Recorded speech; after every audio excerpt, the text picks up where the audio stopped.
Going on vacation this summer? Well, if you are, then the last thing you want to deal with is back pain or even leg pain. Joining me now is Dr. Cecil Graham, Medical Director of our sponsor, AZ Pain Centers. And he is here to talk about summer vacations and back pain. Welcome back. Hi, Andy. It's good to be here. Good to see you. Are you one of those guys that if you sit on a plane for a long period of time or if you're driving cross country, you feel it? Well, I think everyone's experienced that dead leg kind of feeling, you know. A lot of time when you put initial pressure on a nerve root, it won't necessarily end up in pain. It's kind of like the analogy of your water hose and you're squirting water and you all of a sudden squeeze it, everything distal to that stops. Right. So whenever you do that to a nerve root that supplies the whole leg, you'll not only lose feeling, you'll feel numb, but you lose motor function also. You know, people always are, you may not have seen this, but I have. People will jump up literally on a dead leg and snap their ankle.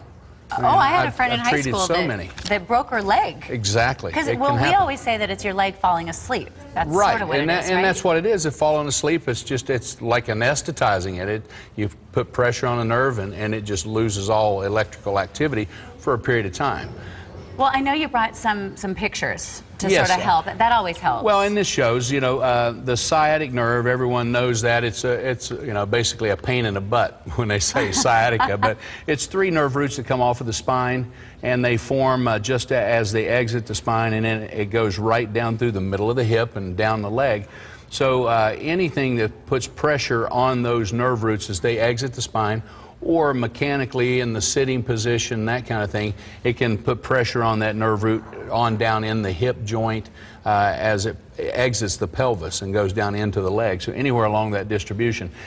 This slide here shows basically all the different things that can happen as a nerve root leaves the spinal column. Degenerated disc, bulging disc pushing back.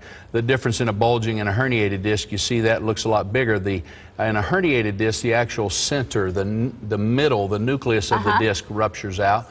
And then layman's term, bony spurs, everyone's heard that, we call them osteophytes. But you can see anything that would put pressure as a nerve root exits that canal, it can affect the whole distribution all the way to your foot. Now, what do you say if someone's sitting here? I would hope someone doesn't have every single one of those things, because that would be really bad. But I would think a lot of that is common, and it might keep someone from wanting to go on vacation or going water skiing. Should they just forget about it? No, absolutely not. I mean, that's what we do. We always try to go after the cause of the pain. If someone comes to us and they're experiencing pain that goes down the hip and the leg, we always try to go after the cause. So if they come to us and they've already had all the workup and we have an MRI or something that shows where the problem is, we know exactly what we're going after, or we don't hesitate to work up the problem, you know, as we see it. If they come in, we evaluate them. If we think we need to do some more studies, we do that. But we always try to approach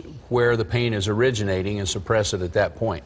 And I don't think people should ignore it, too, because if they ignore it, it could be a worse problem if they get in their car and drive, you know, 6 hours to San Diego. You know, we always want people, I mean, I don't care who you are, whether you're a 20-year-old or a 60-year-old, you constrict blood flow when you sit for a long period of time. So on a drive, roughly every hour and a half, 2 hours, you need to get out for a few minutes and walk around.